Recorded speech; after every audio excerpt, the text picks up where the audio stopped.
Bonjour à tous, j'espère que vous êtes en pleine forme et aujourd'hui on se retrouve pour parler du choix entre court moyen courrier ou vol ou long courrier. Qu'est-ce qu'on choisit? On va en discuter aujourd'hui. Allez, on y va.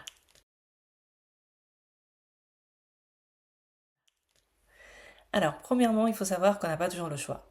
Déjà, il faut réussir déjà à avoir notre diplôme, notre CCA, pour pouvoir exercer le métier. Une fois qu'on a réussi à obtenir notre diplôme, il va falloir réussir à rentrer en compagnie.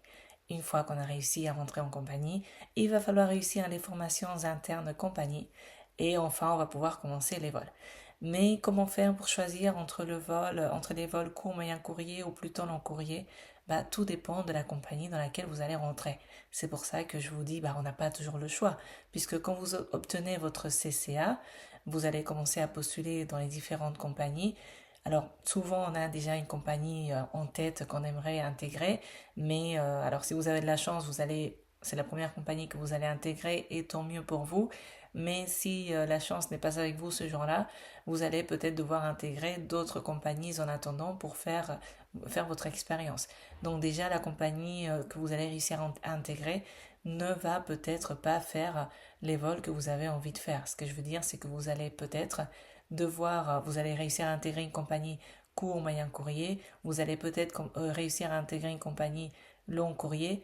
Tout va dépendre déjà de la compagnie que vous allez réussir à intégrer initialement. L'important dans tous les cas, c'est de se faire son expérience. Que ça soit une compagnie court, moyen courrier ou que ça soit une compagnie long courrier, faites votre expérience. Qu'est-ce qui va être important une fois que vous avez réussi à mettre un pied dans le milieu, que vous avez réussi à faire une première expérience? Là, vous allez pouvoir éventuellement aspirer à, comment dire, à postuler pour d'autres compagnies. Donc, vous allez pouvoir là peut-être effectivement choisir les compagnies vers lesquelles vous allez envoyer votre CV et avec un peu de chance, vous allez effectivement être accepté et on va vous donner rendez-vous pour les recrutements. Et si vous réussissez bien, vous allez pouvoir ensuite intégrer la compagnie. Et donc là, on peut dire que vous aurez choisi si vous vouliez une compagnie long courrier ou une compagnie court courrier. Mais à mon sens, c'est quelque chose effectivement qu'on arrive à réussir, le fait de pouvoir choisir la compagnie que j'intègre, déjà en fonction des propositions, en fonction des offres qu'il y a dans le marché au moment où vous avez postulé. Et quand on a réussi à rentrer dans la compagnie, on peut dire qu'on a pu choisir si faire plutôt du long courrier parce que j'ai postulé à beaucoup de compagnies qui font que du long courrier ou si je veux faire du court moyen courrier parce que j'ai postulé que pour les compagnies qui faisaient du court moyen courrier. Dans tous les cas, comment faire pour choisir entre court moyen courrier ou long courrier? Alors, ce n'est que mon opinion et je me base de mon expérience, mais je pense que pour pouvoir choisir entre les deux, dans ce que je vous disais avant, donc ensuite, c'est-à-dire pouvoir choisir les compagnies pour lesquelles je vais postuler, compagnie long courrier ou compagnie court moyen courrier ou compagnies qui font même les deux. Comment faire déjà pour savoir si je préfère du court moyen courrier ou long courrier? Ben, il faut essayer. Moi, je trouve qu'il n'y a pas de mystère. Il faut essayer les deux. Il faut essayer du court moyen courrier. Alors, vous pouvez essayer pendant un certain temps. Dans ce milieu, de toute façon, il est rare de rentrer, d'intégrer une compagnie directement en CDI. Donc, souvent, ce sont des contrats euh, de court, moyenne durée, mais en tout cas, ce ne sont pas des CDI de prime abord. Donc, déjà, ça vous permet d'essayer. Ça a son côté négatif, son côté positif, c'est qu'on va pouvoir au moins essayer, puisque si on a euh, un contrat avec une durée limitée, ça nous permet effectivement d'essayer une chose et puis ensuite de pouvoir en essayer une autre. Donc à mon sens, la première chose, c'est d'essayer. Comment choisir quand on n'a pas goûté aux deux? Moi, je pense qu'il faut essayer le court, moyen courrier, se lancer à l'aventure, voir ce que ça donne, même si ça ne fait pas partie des choses qu'on s'imaginait quand on pensait à faire ce métier. Ça ne vous coûte pas grand-chose d'essayer. Tout au contraire, vous avez plein de choses à gagner. Vous avez de l'expérience du métier à gagner. Vous avez de l'expérience d'une façon différente et des opérations différentes. Vous avez de l'expérience à gagner avec des collègues différents, de l'expérience à gagner avec des passagers aussi différents.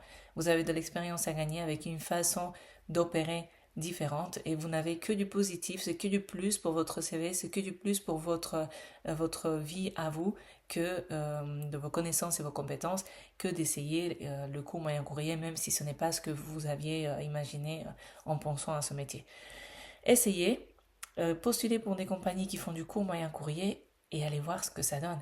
Vous allez peut-être avoir une bonne surprise et vous rendre compte que vous adorez le rythme du court moyen courrier et que c'est vraiment quelque chose qui s'adapte à votre personne, à votre personnalité et ça va vous convenir très bien. Mais il serait intéressant aussi de faire l'expérience dans le long courrier.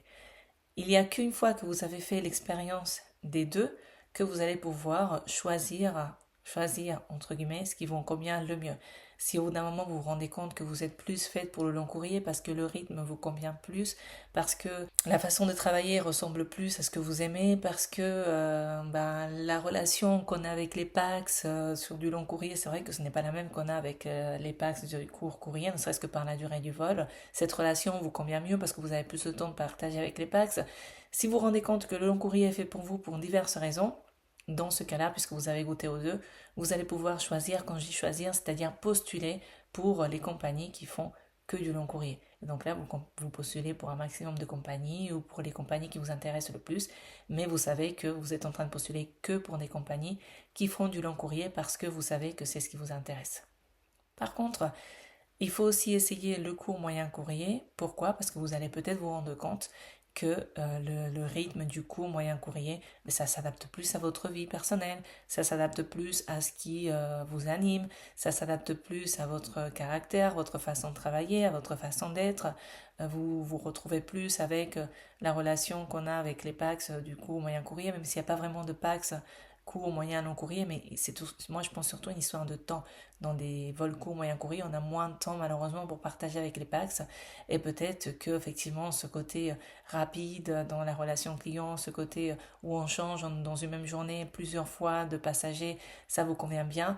Tout ce qu'on pourrait retrouver de positif dans le court moyen courrier, vous allez vous rendre compte que c'est ça qui est fait pour vous et effectivement vous allez préférer le court moyen courrier. Dans ce cas-là, vous avez la réponse à votre question et là, il va falloir choisir effectivement les compagnies qui font du court moyen courrier et postuler dans ces compagnies parce que vous savez que vous avez une préférence pour les courts moyens courriers.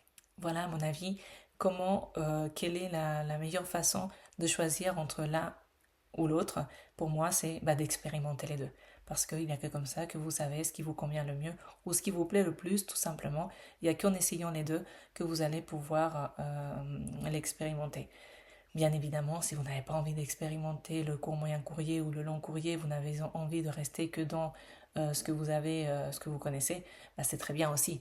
Mais pour les personnes, pardon, qui se posent la question, c'est quoi le mieux, comment faire, pour quelle compagnie postuler, essayez les deux. Déjà, mettez un pied dans le milieu, obtenez votre CCA, mettez un pied dans le milieu, postulez pour les compagnies, un maximum de compagnies, déjà pour réussir à intégrer une compagnie, réussir à mettre un pied dedans, et ensuite vous pourrez voir si éventuellement vous pouvez essayer les deux vols, court moyen ou long courrier. En ce qui me concerne, moi, mon expérience personnelle, j'ai une expérience dans le court moyen courrier et c'est vrai que c'est un milieu qui, moi, en tout cas, me convenait beaucoup à l'époque où je volais parce que j'aimais bien le rythme du vol, des vols courts moyen courrier, ça va vite. On a plusieurs débarquements par jour. Donc je trouve qu'il y a une énergie de... Alors, c'est pas un métier autonome, hein, que vous fassiez du long ou du court moyen. Il n'y a pas du tout d'autonomie dans ce métier. Mais c'est vrai que je trouve que dans le court, moyen courrier, il y a quand même une énergie différente. On est toujours, c'est très actif, on embarque, et puis allez, c'est parti, il y a un autre vol, etc. Donc moi, personnellement, c'est un rythme qui me convenait bien. Effectivement, dans une même journée, on pouvait rencontrer des PAX de n'importe où, parce que quand vous avez plusieurs embarquements, plusieurs destinations dans la journée, forcément, vous rencontrez plus souvent des PAX, des personnes de différents pays. J'aimais bien ça aussi, même si malheureusement, comme je vous disais, dans le court moyen courrier, on a moins de temps pour partager avec les passagers. Mais bon, on arrive toujours à se débrouiller pour partager avec les passagers. C'est vrai que dans du court moyen courrier, on a plusieurs vols dans la journée, donc ça permet de voir plus de monde. Moi, c'est quelque chose qui me plaisait aussi. Ce qui me plaisait aussi, effectivement, c'est les horaires. Alors, on est bien d'accord que c'est plus ou moins similaire aussi au long courrier, les horaires, mais c'est vrai que dans le court moyen courrier, on peut avoir des vols très tôt dans la journée, au milieu de la journée. Alors, il y a aussi des vols de nuit pour le court moyen courrier, même si du coup, c'est beaucoup moins souvent que du long courrier. Le long courrier, c'est peut-être plus souvent de vols de nuit, même si ce n'est pas que ça. Je me reprends avant on ne me lynche. Je sais qu'on peut faire des vols qui ne sont pas nécessairement de nuit dans du long courrier, mais c'est vrai qu'on fait quand même plus les vols de nuit. Dans le court moyen courrier, vous avez des vols le matin, en plein milieu de la journée, le soir. Et c'est vrai qu'aussi, ce pouvoir, alors il y a des compagnies où c'est même mieux parce qu'on peut choisir si on vole que du matin ou que de l'après-midi ou que du soir. Et ça, c'est quelque chose que j'aimais bien aussi, éventuellement de pouvoir choisir si moi, je suis une personne du matin, bon, bah, je préfère faire les vols du matin et je fais que les vols du matin. Donc ça, je trouve que c'est aussi un avantage quand on fait du court moyen courrier, mais c'est très personnel. Donc voilà, c'est mon expérience et c'est vrai que j'ai beaucoup aimé le court moyen courrier. Alors malheureusement, ou pas, je sais pas, je n'ai pas fait du long courrier, alors oui, autant que passagère, puis j'ai pu parler avec des collègues, voir un peu leur vie à bord, etc. Mais autant que PNC, je n'ai jamais fait du long courrier. Mais c'est vrai que si demain je devais reprendre les vols, je pense qu'effectivement, pourquoi pas faire une expérience en du long courrier, ne serait-ce que pour pouvoir comparer et effectivement pouvoir définir ou choisir ou me dire, bon, bah finalement, je préfère tel type de vol. Même si j'avoue que mon expérience dans le court moyen courrier était plutôt une expérience positive et j'ai gardé vraiment plutôt les côtés positifs du type de vol court moyen courrier. Voilà, j'espère que cette vidéo vous aura plu, vous aura été utile pour ceux qui se posent la question, n'ont pas encore, qui ne font pas encore partie du métier, qui ne savent pas quoi choisir, vers quelle compagnie postuler. J'espère que cette petite vidéo vous aura donné un peu plus d'informations pour la suite. N'hésitez pas encore une fois à me laisser en commentaire votre avis. Si vous avez des questions sur le métier, encore une fois, je suis toujours ravie de les répondre et je vous dis à une prochaine vidéo.